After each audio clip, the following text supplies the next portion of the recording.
하 20장 어제 다 살피지 못했던 이 세바의 반역 20장 전체 제목 여러분 성경 보시면 알겠습니다만 전체 제목이 세바의 반역입니다.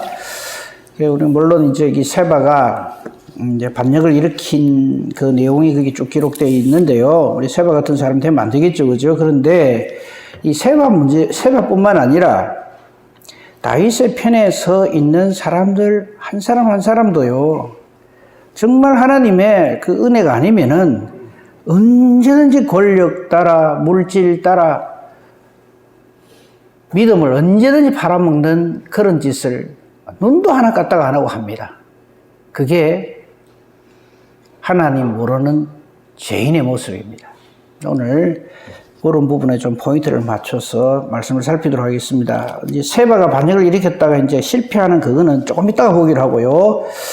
오늘 먼저 보기를 원하는 사람은 요압이라고 하는 사람입니다. 어제 잠깐 말씀을 드렸는데요.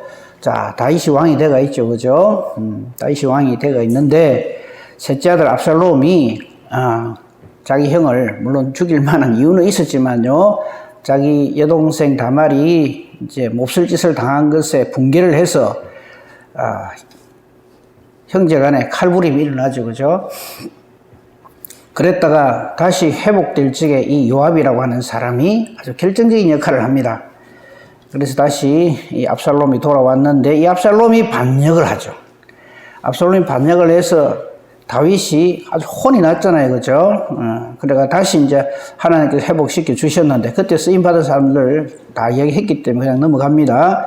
근데 오늘 제가 요압에 대해서 좀 집중적으로 보자 하는 이유는요, 이 요압이요, 상황에 따라서 여기 붙었다 저기 붙었다 합니다. 자, 그거 한번 살펴보도록 합시다. 어제 마지막에 잠깐 살폈습니다만요, 다윗에게는 아주 듬직한 장군들이 있었죠. 군사령관이 있었는데 그중에 가장 대표적인 사람이 지금 살펴보려고 하는 요압이고요. 그 다음에 어제 아마사를 죽이는 장면이 나오잖아요, 요압이, 그죠? 20장 그게 8절 이하에 보면은 이 아마사라고 하는 사람을 죽이는데 이 요압이나 아마사나 다 다윗의 집안 사람입니다. 집안 사람인데 다시 안 찾겠습니다. 어제 봤기 때문에요. 어떤 관계냐면 다윗이 외삼촌이에요. 그리고 요압과 아마사는 외조카입니다. 다윗에게 있어서. 어제 족보를 봤잖아요, 그죠? 다윗의 두 누이에게서 이 요압이 나고 아마사가 납니다. 그런데 이 아마사가 또 무슨 짓을 했냐면 사실은 압살롬 편에 있어서 거기서 군사령관을 했었죠. 그죠? 그것도 어제 봤기 때문에 안 찾겠습니다. 그런데 다윗이 뭐라고 얘기하느냐 하면 이 아마사를 내가 군사령관으로 삼겠다. 그래서 요압의 난을 이렇게 잘 마무리하려고 해요. 그게 요압의 불만을 딱 가진 거예요. 그래서 이종 사촌간임에도 불구하고 요압은 아마사를 죽여버리죠. 그게 20장 8절 9절에 잘 나와 있습니다. 그래서 10절에 그냥 칼로 푹 죽여버리니까 두 번 칠 것도 없이 그냥 죽어버렸어요. 그죠? 그럴 때 이 요압은 아주 정치적인 인물일 뿐만 아니라 주변에 이런 세력을 규합하는 데는 아주 능수능란한 사람이었어요. 그 대표적인 말씀이 11절에 요압의 청년 중 하나가, 이 말은 요압의 아주 듬직한 부하 중에 하나가 이 죽은 아마사 곁에 서서 이렇게 말을 합니다.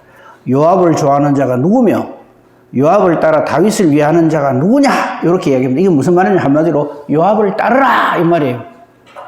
요압 말고는 다윗에게 충성된 충신이 없다 이 소리입니다. 그러니까 요압의 자리를 누구든지 넘보지 마라 이 소리입니다. 근데 이것도 한번 보세요. 늘 다윗의 그 이후의 삶에 있어서 항상 생각이 될 것은 하나님께서 바세바 사건과 우리야 사건을 통해서 주신 말씀, 칼이 내 집에서 떠나지 아니한다.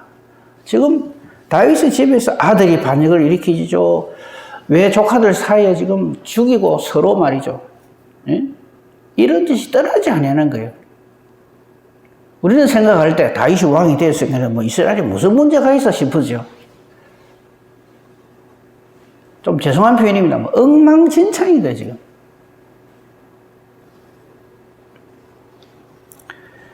그리고는 12절에 그 청년이 무슨 짓을 하느냐면 아예 이 요압이 죽인 그 이종사촌 아마사를 갖다 아예 쓱 시체를 갖다가 막 딱 덮어버립니다. 사람들이 거기에 못 모이들도록. 그게 12절 말씀입니다. 그리고는 사실 이 아마사에게 다윗이 이 세바가 지금 반역을 일으켰잖아요. 이걸 지나가라 했는데 요압이 그걸 탁 자기가 그 자리를 탁 물려받아가지고 세바를 뒤쫓아갑니다. 그게 13절입니다. 죽은 아마사를 큰 길에서 옮겨가며 사람들이 다 요압을 이제 따르는 거예요. 그러면서 이제 반역을 일으킨 이 세바를 이렇게 추격하기 시작합니다. 이 세바 역시 어제 봤습니다만 20장 1절을 보십시오.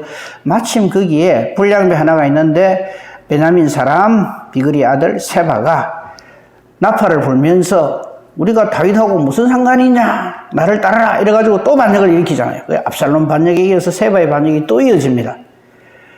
그런데 이렇게 반역이 일어날 때에도 사실은 유다 지파 사람들 그 중에서도 아마 요압이 큰 역할을 했을 겁니다. 우리는 다윗을 위하는 사람은 우리밖에 없고 우리 유다 지파밖에 없다. 이런 식으로 자꾸 편가르기를 하는 거예요. 자, 이제 요압에 집중을 해봅시다. 요압이 이제 이렇게 했는데, 물론 이제 계속 이제 말씀을 따라서 가다 보면은 요압이 어떻게 된다 하는 것이 나옵니다만은 이 요압을 하나님이 가만두고 보실까요? 사실은 이 요압이 권력욕에 눈이 어두워서 자기의 이종사촌 아마사를 죽이는 거, 이거는요, 사실은 이거 사형감이에요. 적전분열이잖아요. 지금 반역자 세바를 추격하는 이 일에서 기회를 봐가지고 자기 욕심을 채우는 거죠. 같이 힘을 합쳐서 세바를 추격해서 이 난을 진압해야 될 위치에 있는 이 요압이 자기가 사령관이 못됐다고 해서 이종사촌을 죽여버리는 거죠. 이건 이제 사실 전시예요. 전쟁할 때 적전분열, 적 앞에서 분열이 일어나면 그 사람은 사형입니다. 바로 총살이죠. 근데 지금 요압은 군사력이라고 하는 힘을 가지고 있으니까 요때 그냥 넘어갑니다. 그죠? 근데 다윗은 이것을 마음에 두고 있죠. 거기에 대한 내용을 요압에 대한 걸 미리 쭉 그의 남은 생애가 어떻다 하는 것을 한번 봅시다. 열왕기상 1장 6절 7절을 가보겠습니다. 지금 이제 사무엘하가 거의 다 끝나가요. 사무엘하 끝나면 바로 열왕기상이 나오거든요. 사무엘하 지금 우리가 20장 보고 있는데 24장으로 끝이 나고 열왕기상으로 넘어갑니다. 열왕기상의 처음 시작이 참 재밌어요. 열왕기상 1장 1절을 보면요. 다윗 왕이 나이가 많아 늙으니 이불을 덮어도 따뜻하지 아니합니다. 철없는 하나님의 사람이라도요, 열이 됩니다. 그렇기 때문에 곧 죽어 없어질 육신을 위해서 발발발 떨면서 살지 말고요. 하나님께서 우리에게 시간 주셨을 때 최선을 다해서 헌신 충성해야 합니다. 어쨌든, 이제 다윗 왕이 이제 나이 많아서 슬슬 이제 죽어가죠. 근데 다윗 왕은 요거 딱 생각했어요. 요압의 외삼촌입니다. 요압은 다윗의 누이의 아들입니다. 자, 어쨌든 지금 요압이 아주 그냥, 자기 이제 그 정적들이라 그럴까요? 뭐 사촌이고 뭐고 간에 다 죽여버리고 자기가 이제 최고다, 이렇게 생각하고 있습니다. 그럴 때 5절 보십시오. 다윗이 그 아들들 때문에 지금 골치가 아프잖아요. 그죠? 압살롬의 난도 있었고 한데, 이번에는 아도니아가 왕이 되려고 합니다. 여러분 성경을 펴셨다면 1장 5절 맨 처음에 제목을 딱 보시죠. 아도니아가 왕이 되고자 하다. 이랍니다. 이 아도니아는 네 번째 아들이에요. 다윗의. 이 스스로 높여서, 5절 잘 보세요. 하키스의 아들 아도니아가 스스로 높여서 내가 왕이 되리라. 사실 우리가 알다시피 다윗의 뒤를 이어 솔로몬이 왕이 되잖아요. 그렇게 순탄하게 왕이 안 됩니다. 이번에는 아도니아라고 하는 솔로몬의 형이죠. 배다른 형이죠. 이제 이 친구가 왕이 되려고 합니다. 그럴 때 어떤 일이 벌어지는지 아십니까? 6절 보십시오. 이 사람이 그 앞에 5절 끝부분을 보십시오. 압살롬하고 똑같은 짓을 해요. 자기를 위하여 병과 기병과 호위병 50명을 준비를 하고 똑같은 짓을 해요. 압살롬처럼. 그리고는 아도니아가 이제 압살롬 실패한 걸 봤단 말이죠. 나름 준비를 합니다. 6절, 그는 압살롬 다음에 태어난 자, 즉 넷째 아들이란 말이고, 압살롬처럼 용모가 심히 준수합니다. 그러면서, 아버지한테도 되게 잘했어요. 점수를 많이 따놨어요. 그 아버지 다윗이 한 번도, 너 어째 그렇게 했느냐? 섭섭하다. 이런 말을 한 번도 한 적이 없는 정말 효자입니다. 그런데 이 아도니아가 내가 이쯤 되니까 왕을 해도 안 되겠나? 이런 생각한 거예요. 그러면서 한 짓이 7절을 보십시오. 아도니아가 스루의 아들 요압, 지금 우리가 보고자 하는 요압입니다. 지금 군사령관이에요. 그 다음에 또 한 사람이 있어요. 저 군사력을 가진 사람에게서는 요압을 택하고, 그 다음에 제사장의 이 뒷배가 필요하단 말이죠. 제사장 아비아달과 모의를 합니다. 그러니까 요압하고 아비아달이 가만 보니까 이제 다윗이 이제 나이가 많고 이불을 덮어도 안 따뜻하고 이러니까 이제 갈 때 다 됐다 싶으잖아요. 그럼 줄을 잡아야 되잖아요. 그럴 때 이 아도니아하고 손을 딱 잡습니다. 인간 세상이 이렇습니다.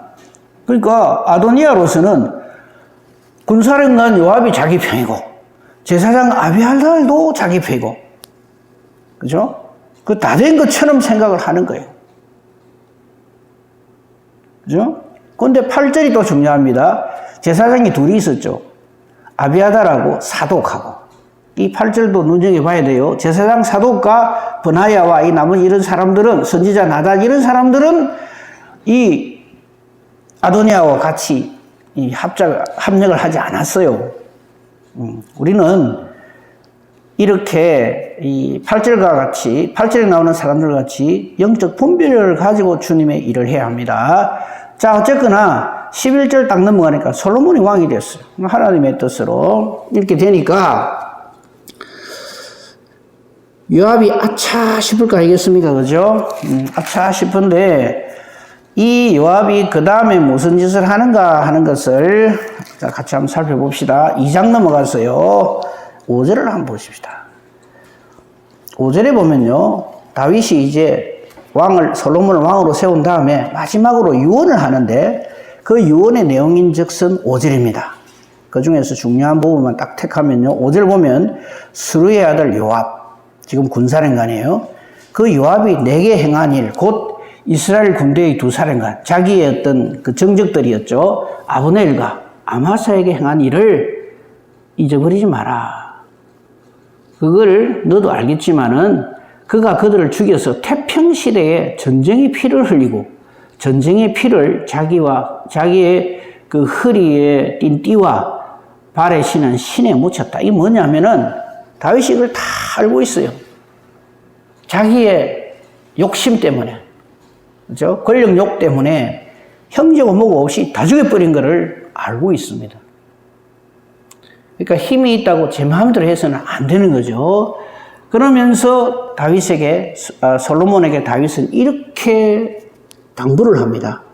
네 지혜대로 행해서 그의 백발이 평안히 서울에 내려가지 못하게 하라. 편안하게 죽도록 만들지 마라. 얼마나 이 요압 때문에 외삼촌인 다윗이 골치가 아팠는가 하는 것을 우리는 여기서 볼 수 있습니다. 그러므로 우리가요, 서로 성도 간에 저 사람 때문에 내가 정말 정말 죽고 싶은 마음이 들었다 하는 그런 마음이 들지 않도록 해야 됩니다. 그죠? 그리고 마침내 다윗이 죽었습니다. 그리고 반역을 일으켰던 아도니아도 죽임을 당합니다. 13절에 얘기 나오죠. 그럴 때 이 아도니아를 죽는데 거기에 26절 보십시오. 2장 26절 이하에 보면 이 요압의 최후의 모습이 나타납니다. 왕이 제사장 아비아달이 이르되 너는 이제 그냥 떠나가라. 너는 마땅히 죽을 자이로다. 왜? 이 요압하고 편을 묻고 아도니아한테 붙어가지고 아도니아 왕이 되도록 했던 제사장이 바로 아비아달이잖아요. 그죠? 그래서 이 아비아달도 추방을 당하고요. 그 다음에 그 소문이 요압에게 들려서 28절 보십시오. 요압에게 이 소문이 딱 들으니까 자기하고 손을 잡고 아도니아를 왕 삼으려고 했던 이 일이 발각이 되니까 일종의 또 하나의 반역이죠. 그때 요압이 하는 거 가만 보세요. 그 소문이 요압에게 돌리되 그는 어떤 짓을 하냐면 여호와의 장막으로 도망을 가가지고는 제단 뿔을 딱 잡습니다. 그죠? 이는 그가 다윗을 떠나 압살롬을 따르지 아니하였으나 아도니아를 따라서 이 다윗에게 아까 다윗이 말을 했잖아요. 이 요압이 편안하게 죽지 않도록 해라 하는 그 대상이 되었던 이 요압입니다. 그리고는 목숨을 구걸합니다. 하지만은 솔로몬은 브나야를 보내서 이 요압을 죽여버리죠. 그리고 한 가지 더 생각해야 될 건 34절 보십시오. 2장 34절에 보면 여호야다의 아들 브나야가 저 새로운 군사령관입니다. 올라가서 그는 요압입니다. 죽여버리고요. 35절 제사장을 사독으로 하여금 아비아들을 대신하게 합니다. 그래서 이 이후로 사독의 후손들이 제사장직을 수행하는데 이 사독에게서 나오는 이름이 사두개인입니다. 그래서 이스라엘의 제사장 무리를 사두개인이라 하는 이유가 바로 이때 사독이 함께 제사장 역할을 했던 아비아다를 대신해서 이 사독의 집안 사람들이 전부 이 제사장직을 감당하게 됨으로 인해서 그때부터 제사장 무리들을 사독의 사람들 해서 사두개인이라 그렇게 부른다 이 말이에요. 그리고 요압은 한때 그냥 압살롬 편에 붙었다가 다윗에게 또 이래 했다가 아도니아 편에 붙었다가 이렇게 널뛰기를 하던 요압은 비참한 최후를 맞이하게 되죠. 우리 신앙생활뿐만 아니라 우리 일상생활에서도 이 요압과 같이 권력에 눈이 멀어가지고 내가 누구 편에 서면 내 나머지 삶이 평안할 것인가 이런 사람이 되면 안 됩니다. 우리는 항상 누구 편에 있어야 됩니까? 하나님 편에 있어요. 말씀 편에 있어야 됩니다. 아무리 나하고 뭐 둘도 없는 관계를 할지라도 부부 관계를 할지라도 하나님 보시기 아니다 그러면 강력하게 이야기를 해야 돼요. 그래 안 하면 같이 망합니다. 그죠? 부창부수 좋죠. 남편하고 아내가 한마음 한뜻이 돼서 집안을 잘 꾸려가는 건 좋은데 하나님 보시기 아니다 싶으면요. 둘 중에 하나라도 정신 차려야죠. 둘이 똑같이 그런 짓을 하면 안 되는 거죠. 그죠? 자, 이제 세바의 난으로 한번 집중해 봅시다. 본문 20장으로 다시 돌아옵니다. 이제 세바의 난이 일어났는데 그 사이에 이 세바의 난을 하나의 모티브로 해가지고 요압이 이런 짓을 했었단 말이죠. 자기 정적들 다 죽여버리고 그래 했지만은 결국 우리 먼저 봤죠. 요압의 최후가 비참했다 하는 거 미리 알고. 자, 이제 세바의 난을 한번 보십시다. 13절, 20장 13절. 이제 요압이 이제 이 세바를 뒤쫓아갑니다. 그래서 이제 이 세바가 어디로 도망가느냐 하면요. 매우 중요한 부분인데 어디를 도망가는가 하면요. 아벨성이라고 하는 곳으로 갑니다. 그게 15절이에요. 이에 그들이 벳마가 아벨로 가서 딱 이렇게 도망을 가 그 성읍을 딱 차지하고 안 나옵니다. 거기서. 그럴 때 요압이 이 지역을 아벨이라고 하는 성으로 도망 들어간 세바를 잡기 위해서 어떤 일을 하느냐 하면 15절 중반절에 보면 그 성읍을 향한 지역 언덕 위에 토성을 쌓고 요압과 함께한 모든 백성이 성벽을 쳐서 헐보자 하더라. 이래 돼 있어요. 여러분 옛날에요 전술 중에서 이런 게 있어요. 어떤 아주 그 난공불락의 성이 하나 있잖아요. 그럼 그 밑에서 아무리 활을 쏴도 안 되고 뭐 사다리 올리가고 해도 안 되고 그러잖아요. 그죠? 그럴 때 그 성을 공격하는 방법이 하나가 뭐가 있느냐 하면 그 성읍 바로 옆에 토성을 샀습니다. 그 성과 같은 높이의 성을 사요. 그러면 바로 이 토성에서 그 성 안으로 활을 쏠 수가 있어요. 쉽게. 무슨 말인지 이해가 되죠? 흙을 쌓는 거는 쉽거든요. 장정 동원해갖고 쫙 방패로 막아주면서 이쪽에 흙을 착착착착 쌓아 올라가면 토목공사 하듯이. 그러면 금방 그 성을 함락할 수 있는 좋은 그런 방법이 되죠. 요압이 바로 그렇게 합니다. 전쟁 하나는 잘해요, 요압이. 근데 문제는 뭐냐면 이 아벨성을 허물어뜨리려고 하는 거예요. 성벽을 쳐서 이제 와라라 무너뜨리고 가서 그냥 이 난을 일으킨 세바를 잡겠다. 이런 작전을 지금 짜고 그 작전을 지금 시행하려고 하고 있는 거예요. 그럴 때 16절이 요절입니다. 그 성읍에서 지혜로운 여인 한 사람이 딱 나타납니다. 여러분, 이 아벨성의 지혜로운 여인 기억하십시오. 하나님은요, 남자들이 시원찮으면 여인 중에서 하나님을 아는 사람을 딱 통해서 역사하십니다. 그 사람이 바로 이 아벨성의 지혜로운 여인입니다. 우리가 흔히 이런 말을 하잖아요. 뭐 성직자, 그러니까 뭐 목사나 장로 뭐 이거 하는데 여자는 안 된다. 만구 사람 생각입니다. 하나님이 구약시대에요, 여선지자 세웠고요, 여자 지도자를 세웠어요. 남자들이 시원찮으면 하나님이 여자를 세우십니다. 그걸 가지고 남자나 여자냐 이거 가지고 하나님이 미리 정해놨다. 말도 안 되는 소리를 하고 있어요. 물론 일을 할 남자들이 많이 있을 때 일부러 여자를 세우고 그럴 필요는 없어요. 근데 남자들이 다 시원찮으면요, 하나님 여자를 이렇게 딱 세워놓고, 이 아벨성을 구원하고 이 세바의 난을 진압하는 사람은요, 요압이 아닙니다. 이 아벨성의 지혜로운 여인이 이 세바의 난을 진압을 합니다. 힘세고 머리 잘 돌아가고 아주 정치적이고 이런 요압이 세바의 난을 해결하는 게 아닙니다. 이 아벨성의 지혜로운 여인이 하는 말을 보십시오. 크게 외칩니다. 들을지어다 들을지어다. 요압에게 말을 해라. 요압하고 만났어요. 그 17절이죠. 요압이 그 여인을 불러가지고 이제 서로 대화를 합니다. 당신이 요압입니까? 그렇다 하니까 여종이 말을 들어서서 하면서 하는 말 18절입니다. 옛 사람들이 흔히 말하기를 아벨에게 가서 물을 것이라 하고 그 일이 마무리 지어졌다. 이게 무슨 말이냐면요, 왜 우리도 그런 말이 있죠. 뭐 벌교 가서 주먹 자랑하지 말고 그런 말 있잖아요, 그죠? 어디 가서 돈 자랑하지 말고 뭐 어디 가서 뭐 그런 말 있죠. 장모사님 잘 아실 것 같은데 벌교 가서 뭐 자랑하면 안 됩니까? 전 한번 들은 적이 있는데 잘 모르십니까?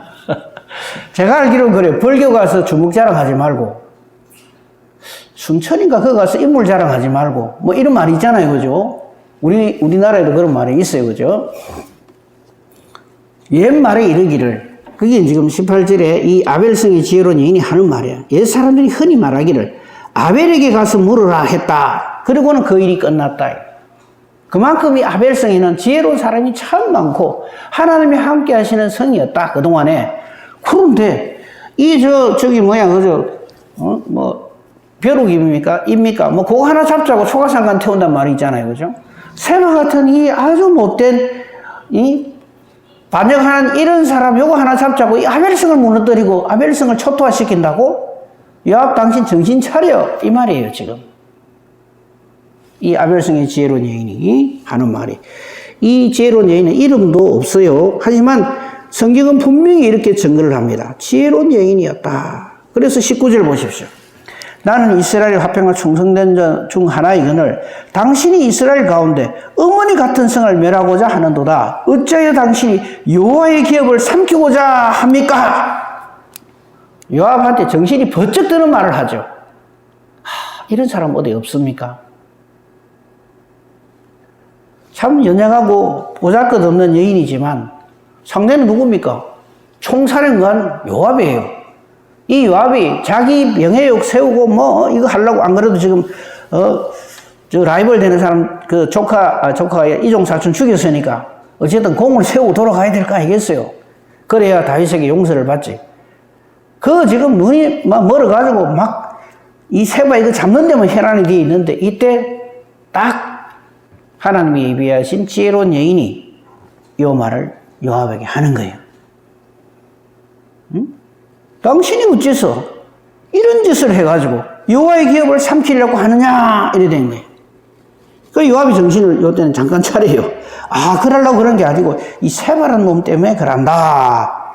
그게 이제 20절, 21절. 그 21절만 보십시다. 그 일이 그러한 것이 아니니라.